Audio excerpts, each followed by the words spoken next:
हाँ, तो मेरे प्यारे बच्चों, आज मैं आपके लिए एक नई सीख लेके आई हूँ और जो कि हम एक पाठ से समझेंगे, जिसका शीर्षक है वाणी का महत्व। तो बच्चों, जो कि हम एक कहानी से समझेंगे जो कि इस प्रकार है। एक बार की बात है, राजा कृष्णदेवराय अपने दरबार में बैठे थे। उन्होंने अपने दरबारियों से एक प्रश्न पूछा और कहा, क्या कोई मुझे बता सकता है कि सबसे मीठा और सबसे कड़वी चीज़ क्या है? इस पर तरह तरह के जवाब आए। सबसे मीठी चीज़ के लिए दरबारियों ने अलग अलग नाम लिए, जैसे कि चीनी हो गया, लीची हो गया, आम, और इसी तरह कड़वी चीज़ों के भी नाम लिए गए, जो करेला हो गया है, नीम हो गया और मिर्च हो गया। इस प्रकार से नाम लिया गया। तेनालीराम जो है बिल्कुल चुप बैठे थे। क्या तुम्हें इस प्रश्न का उत्तर नहीं पता? यह महाराज जी ने तेनालीराम जी से पूछा।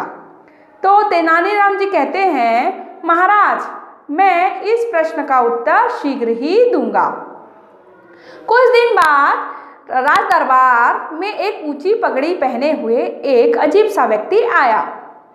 महाराज, मैं घगरनाथ हूँ, आपके पड़ोसी पराक्रमी राजा नील नीलांबर जी का राजकवि हूँ। आपको शायद अपनी सेना पर कुछ ज़्यादा घमंड हो गया है। यह कौन कहता है? यह घगरनाथ कहता है, जो कि राजा कृष्णदेवराय जी के पास आया होता है। तभी पर वह क्या कहता है कि राजा को, तुम्हारे सेना जो है वह बलवान नहीं है, जब चाहे आपकी सेना को तहस नहस कर सकते हैं।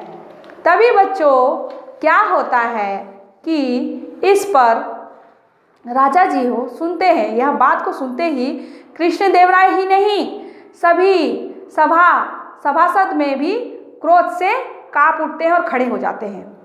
ठहरो दुष्ट, तुझे तेरी दुष्टता की सजा मिलेगी, हम तुझे कारागार में डालेंगे, यह राजा उस घगरनाथ को कहते हैं। पर वह अपनी बात पूरी करते इससे पहले ही घगरनाथ ने अपनी दाढ़ी और पगड़ी उतार दी और सब चौंक उठे। सामने तेनालीराम खड़ा था। वह कोई और नहीं था बच्चों, वह जो भेष बदलकर घगरनाथ जो आया था वह तेनालीराम था।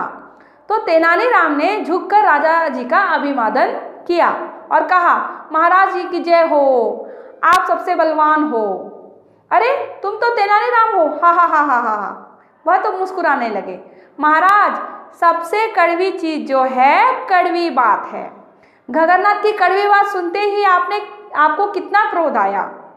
उसे आपने कारागार में डालने की बात भी सोचने लगे।